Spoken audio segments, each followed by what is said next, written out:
Hi everyone, I'm so pleased to have my kids, Ethan's phonics teacher, Miss Karen, to be with us. We can share a lot of stuff because I got so many questions about people asking me, how should we teach or how should we introduce phonics to our kids? So welcome Karen. Hi Karen. Hello everybody. Thank you for coming today. We are so glad to have you with us today to share about your experience as well, or how to get kids to know more about phonics. So what should we start with? How should we start? Maybe we can start with like when people ask me, what is phonics or how to do blending? Do you have any like a brief introduction or can tell like what blending or what people say CVC is about? Okay, so to me, I think phonics is a way for kids to learn by reading English. By reading, yeah. And I think there are a lot of ways of reading. Sometimes they learn through sight words, yeah, or sometimes they learn through blending. And I think one of the most very popular way of learning blending is through CVC. So for those who are not sure what CVC is, C actually represents consonant, which is a non-vowel word. Yes. I think out of 26 alphabets, there are around 21 consonants and 5 vowels. So the 5 vowels would be A, E, I, O, U, which is A, E, I, O, U. All right, actually, Ethan, my kid, loves to use the JPR, the phonics reader from Korea. Actually, there are a lot of songs. These songs, you know, they are well beloved by the parents and the kids and even our helpers. All the helpers and even my husband, they can sing all the songs because they're so interesting. So they got, you know, short vowels like what you said, the A, E, and also the long vowels, right? So actually this readers is talking about is getting all the interesting words, put it into our very, you know, cute stories, and they have a song for that. Shall we, like, let me show you my favorite, you know, my son's favorite song, okay? Sure. Yeah, for me, I always believe that to get the kids, you know, very interested in reading, but not just having the materials, to really like training them, not train them to know phonics, but to make reading fun.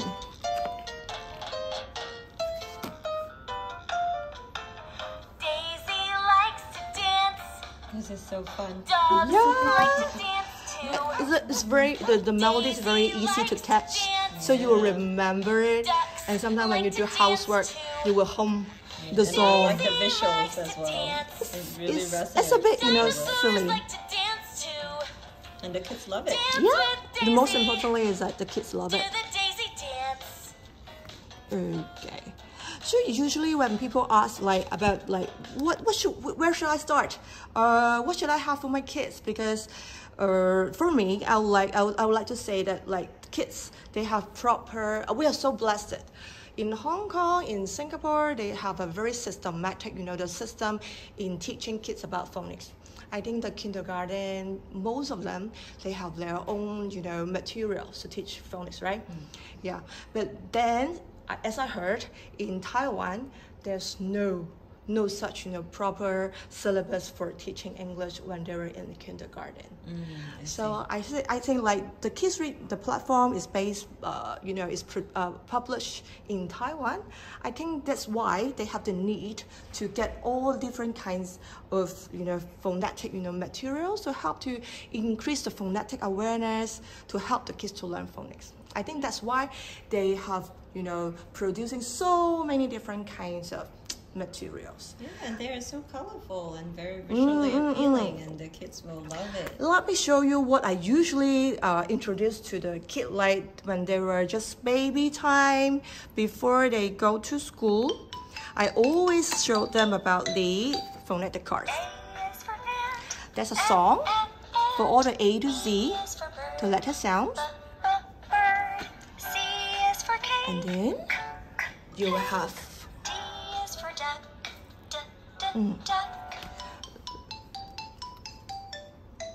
For the cards, they got, you know, games, and also they got a poster for that. And then you can check. Nowadays, the reading pens can help the moms. That's a long vowel. That's a long vowel. And then, usually I'm not so sure how to teach the kid about the rules. I don't really like tell them like long or short or anything, but I want them to know, like, get used to it. I think they learn like a sponge, right? Yeah, they absorb things really quickly. Yeah, and they really absorb, but not like us. We memorize all the rules, all the exceptional cases. I don't think that's the way how the kids, you know. Goat. Yeah, and then you know, I always got, you know, feedbacks like the mom said, oh, actually when I have these kind of phonic cards, I don't know how to use it, or my kids are not interested at all. Usually, do you think like we should do more like sound games with the kids? Maybe it's like, I spy with my little eyes. I saw something. The sound begins with k. And then I will let my kids to pick which one, which object or which card the word starts with k. Yes. I think I prefer to use the card in this way, rather than, you know, flashcard like, okay, k, k, cake. You know, this card, they are equipped with like the function of a blending, the demonstration of how the word can blend together. Nest. Yeah, you know, I think nowadays we are so lucky to have all kind of interesting and colorful and pretty, you know, material for our kids. And I always think that these are the helpers of the mom. That they have extra tools to use at home to really expose their kids, you know, to more English learning environment apart from, you know, just learning from school. Yeah, actually, I don't have any proper training or proper, you know how to teach phonics or how to learn to blend when I was small and I was little. When I was in my primary school, I think I just memorized it like it's a sight word, right? Yeah, that's right. For kids, do you think getting them to know about the sound of each, you know, the alphabets or the sound of the word, is it never too early, or when should we get started? I think it's never too early. It sometimes really depends on the kids itself, and also how we want the kid to really you know, perform at a certain age. Right. So I think as a general kind of rule or thumb of rule, in the age of, you know, 2 or 3 would be a good age to start off with. Yeah, I agree. Know, by learning phonics, and also, you know, differentiate and teach them about the concept of letter name versus letter sounds as well. Right. For KIDsREAD, they got, you know, some wooden alphabet blocks. They will teach them the letter names so that they can do all the matching and stuff. And then nowadays they have the new phonetic materials, the Forward Phonics by Scholastic, and also the Korean one, the JPR. I think for my family, for my kids, they like Ethan and Ivana, they got different characters. They got different learning style.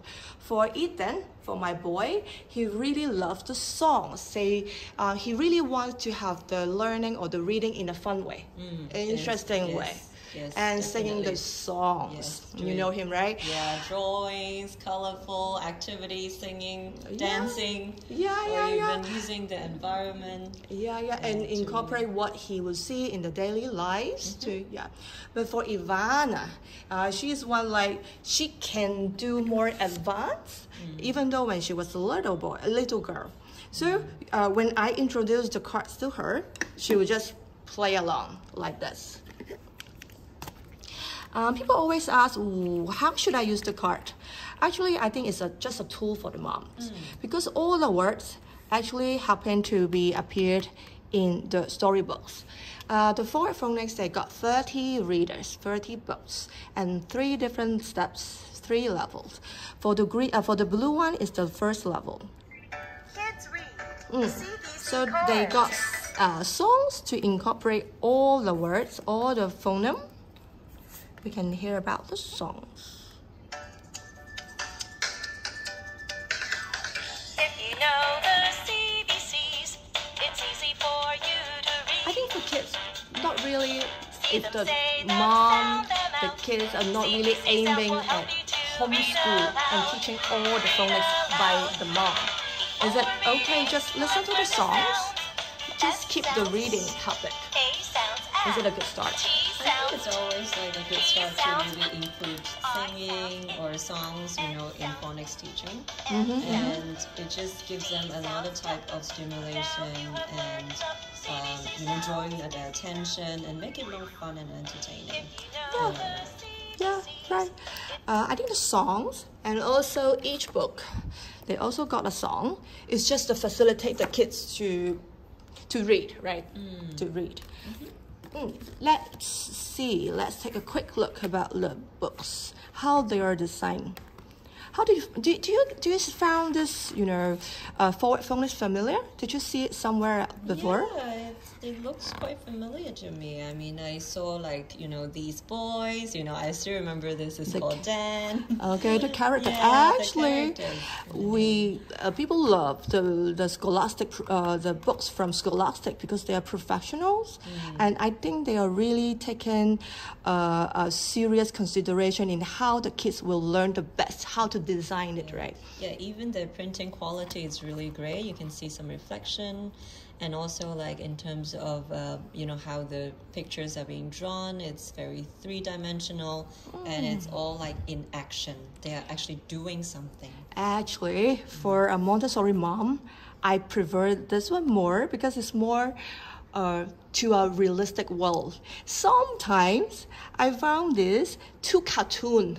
Sometimes, but I know some of the boys or some of the kids, they love cartoon. They love, being silly, or sometimes when the story is very outrageous, very cute, and do all the mess. Yeah. They love, being goofy. Yeah, that's Isn't it right? It's just a different way or approach of how the story. Okay. When we say how do we get started, I think if we have the story with us, this is how I will do. When I would really want to make a habit, maybe read one story with the kid every day. Just even maybe 5 minutes. Do you think is a very good habit or is a good way to start? Yeah, I think it's just to get them into the learning habit, one book a day, before you go to bed, or you can set up a routine, maybe after dinner. Anything that fits into their routine can help to ensure that they build up the reading habit. All right, let me show you some awesome features for this series. I think there's not much, reading pen can do things like this. Maybe this book. More words. It's fun too. Yeah. We have different, reading mode. When we do this, Sips. Pam. when we touch this, Pam sips. you read out the sentence. If the kid are not so sure about each word, how to pronounce it, either when he is now 5.5, he will read, and I try to teach him to use the finger to point to each, so that he will know the where he is going. I don't know if it is a good way, but sometimes I see people teach kids to read like this, right? I like it because I think it really helps. As in a kid's eye, there are a lot of stimulation in front of him. There are pictures, there are blank space, there are words, so they are not sure where to focus on. So using fingers actually help them to stay focused and ensuring that they are recognizing the letter, being able to remember and resonate them. All right. I think this one is something that Ethan can do it. He was 5, right? He's 5 right now. So what he will do, he will try to net has our picnic on the rug. Sometimes he doesn't know how to blend such word, or he cannot decode how to read out that word. Then you can use this feature.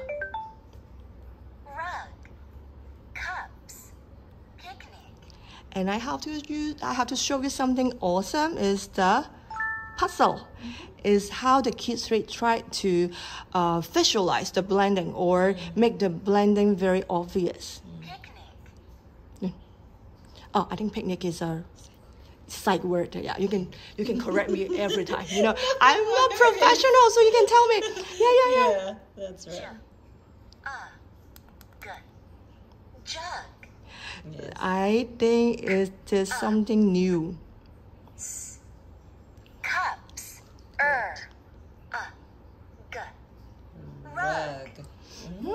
That's great. I think it's something impressive because nowadays I cannot find some materials can do such things. Yeah, and the way of how they can actually use their own, hand to really point it into the words and, touching, different pages, and just that stimulation really helps them to engage and involved in the process of learning.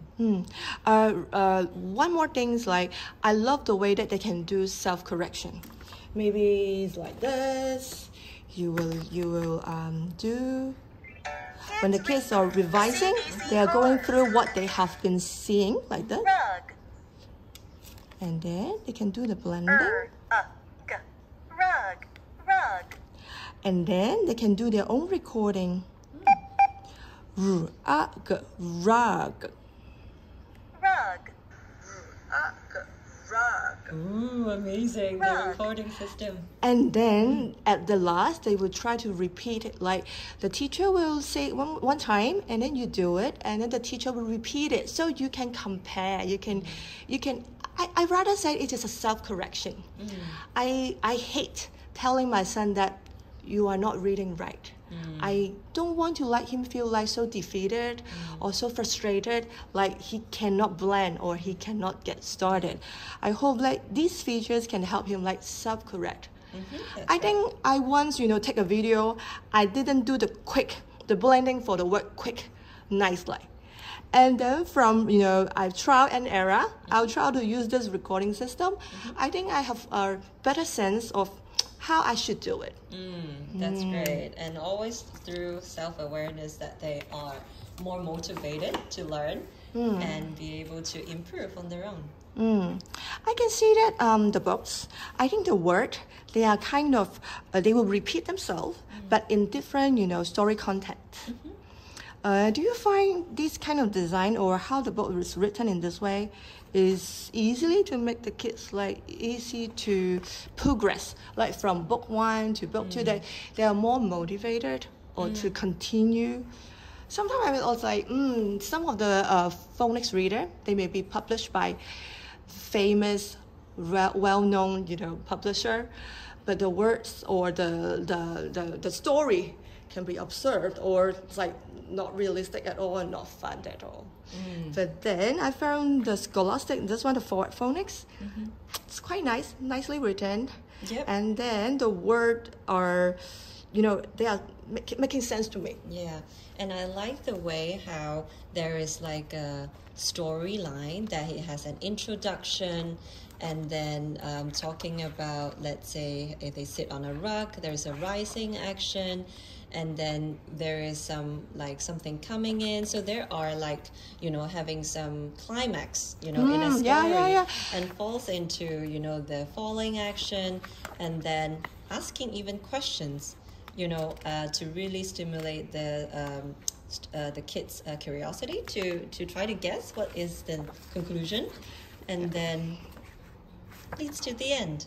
So. Yeah, maybe you will find it the first 5 books are quite simple, but that's very essential, the foundation, because at the middle or somewhere, the dogs can really give very funny, storylines for the kids, and Ethan always laugh. And I took some of the videos and I would show people like, oh, they really laugh. I think that's all I want. Yeah.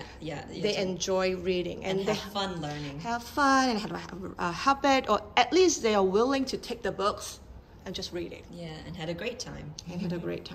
Yeah. For readers, I think in the market there's a lot of different phonetic system or whatever. How the moms should use the reader? Is it like really asking the kid to blend every word, like p, a, pam, sips, sit, it. Should we do this, or asking the kids like keep blending every word, or how should we start, or how should we, yeah. I think there are a lot of different ways to really have the kids to start reading.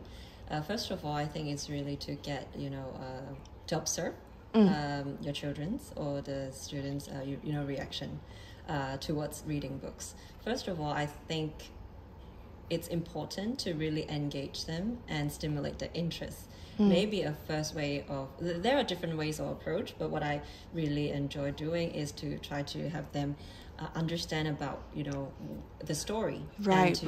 For example, there's a cover. Introduce what's in the background and talk about the dog. Or make a guess. Make a guess what is going to happen. Yes, and link it to a personal life, or have you seen a dog before? How is it like? Just to get them into the topic of the story first before going into the reading part, and also reading the story. I guess when you have a rough idea of what's going to happen, I think you will be easily to relate all those vocabularies, isn't it? That's right. Like I'm guessing something about water, something about a dog, something about outdoor. So when I see the word, when I need to decode or have to read it by myself, I can more or less have a rough idea of what's going on. Then I would have an idea like, oh, they are pecking. And they actually can relate pets. There are a lot of repetitive patting actions, so that they also not just be able to read, but also understand the meaning behind the word itself. All right. Some of the books, some of the reader, they always have a word list. Do you suggest people like this? Do you suggest before we read, after we make a guess, like what the story is going to be about, then should we go through some of the words, let the kids try to blend it, or try to see if they have any difficulties, or then before we go through? Yeah, I think it really depends on, when it comes to here, there are a lot of sight words with high frequency. Yeah, with the high frequency words, which are the sight words. Yes. So I think through these kind of, at this level, which is at the level 25, I think it's good to show them these ways and try to highlight the first ST's sound, and also what it means as well behind the vocabulary. Let's see what we have if we touch this. JPR Phonics readers. This book, they got songs, they got chimes, different kinds of reading. Stones.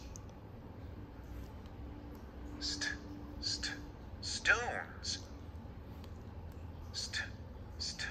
Stew.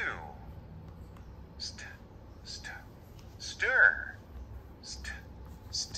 Sticks. And then they will have a song Let's learn the song. to put all the words together.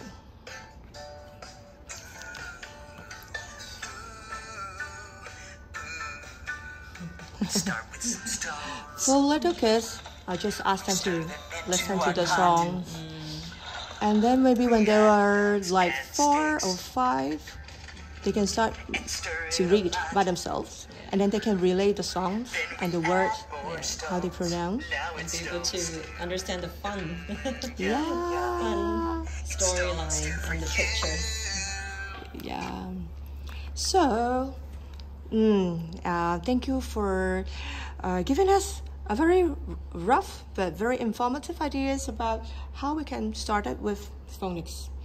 Do you think a kid can, read by themselves at the age of 5 or 6, primary one? Is that a norm or? Yeah, I think if you start early, expose them to learning environment and get them interested, make them want to, learn phonics instead of forcing them. So of course, I think they will definitely be able to, read sentences like this, even at the age of, 4. Or sometimes I've taught students who are able to read words like this at the age of 3, and it's possible. So yeah, I mean, through the learning blending, as well as expose them more to the sight words, you know, the possibility for a child is unlimited. Yeah, I think the key is like don't let them feel defeated, right? Sometimes it's okay to give them like easy or very direct, you know, material to read, but also give them like picture books or other books, novels with more vocabularies or more concepts that may get them interested, right? Yeah. All right. I have to show you this. I think I haven't, right? About the cards. I think for me, for my family, for these cards are rather a late stage that can assist the kid to revise or to enhance them about the blending the skills. They will make the blending the process visualize for the kids. So we will ask the kids to know you put all the sounds together in a faster way. Dad. I think these are more important for moms than for the kids, right? Or for them to visualize, or how we should use this, or how do you find this useful? Yeah, I would use them as a supplement as well as new tools or cards. Well, kids, apart from reading books, they really love cards as well. They find it very concrete and solid. They can hold and touch it, and there's even like colors between it. So I think it's a great way for the mother or the parents, you know, to really go through the cards, you know, one by one, flipping, and then even touching, trying to follow, you know, the white space to practice some motor skills, prepare for like writing in the future, and just use different sensory movements of the fingers to really get them into reading and recognizing the letter. You know what? We have games. Check us out. Let's play the game. Ethan got a video. Can you find the word moss? Ooh. Yeah, and then they will have to tape it. If you are wrong, Try again. Oh, this is so fun. Try again. mouse. Good job. Wow. Please tap the word cut. Is that the cut? Try again. Please tap the word cut. A cut. Fantastic. Actually, they have See you got next time. two Come levels. back later. The second level will have to ask you to answer two words. Have to tap two words. This is amazing. Ethan manage it. Be able to do it. Yeah. It's a very intelligent kid, I would have to say. Really? Learning very fast. You know, I have to share with everyone. The first time I sent Ethan to Miss Karen is at the age of 3. I was like, I have a lot of fun materials at home, and I want him to have a proper, training or understanding about the phonics. But he was like not really into a proper lesson. I would say that he doesn't like the training or he just wants to spend the time with you and play with you, hang out with you. Yeah. So but then now he's like 5, and he's able to decode a lot of the word by blending. He will read it out, then he will understand. He can comprehend the book or the story. Yeah. I believe that all the kids got the ability. They will be there. No need to really worry a lot or really try a lot of training to enforce it, or not just be so worried. I think the kids will feel concerned or worried. Like a lot of mom always text me and say, "Oh, I'm quite worried if he can't read." Yeah, or he got signs of problems in reading. Yeah. So learning through games like this would definitely help with the process in case any parents out there are, struggling to, get the kids, into reading. Through games and tools like this could definitely help. Yeah, and also for me, if moms that you really don't want to be the teacher, you don't want to do homeschooling, you can just make a habit of reading, listening to the songs, and keep it, make it interesting, make it fun, and then just keep the habit. I think like for my son, he learned it in this way. It's fine enough, and then the school will help you do all the hard work, isn't it? Yeah, that's right. It's all about the combination, the efforts from both sides to make it work. As you have said, if those moms, they really need to get the kids sent for interviews, or they really got some needs in, early literacy, let them read. I think there are more materials, more systematic materials that can help the moms to know more about phonics, or at least a mom can be more confident when if the kids is doing right or wrong, mommy will know it. Yeah, and I really like the idea that there are phonics tools out here that's suitable for students of any ages, whether they are first starting to develop the phonemic awareness with the cards like that, or starting to go into blending, or even recognizing the vowels, even introducing the concept of vowels and consonant, and into reading storybooks and sentences. I think all these have something for you. Yeah, perfect. Thank you for the time. Thank you for being with us today, and giving all those valuable inputs. Hope everyone have a better ideas about how to get started with the phonics. So I think the key is like make it fun, make the kids engage, and keep the habit of reading, right? Whatever you need to do, just try it to do it, make it a habit. Yes. Don't panic. Don't find it like the kids have to memorize all the 150 words and they have to blend it perfectly, right? Yeah. It's never. You can just hand it over to the teachers, let the school do all the works. We just have a really fun time reading with our kids, right? You never try, you never know. Of course. Yeah. Thank you so much for the time. Thank you. Pleasure. Great. If you have any questions, always, text me and then leave a message. Then we can get back to you. Thank you so much. Thank you for being with us today. Thank you. Thank you for having me. Thanks. Bye-bye.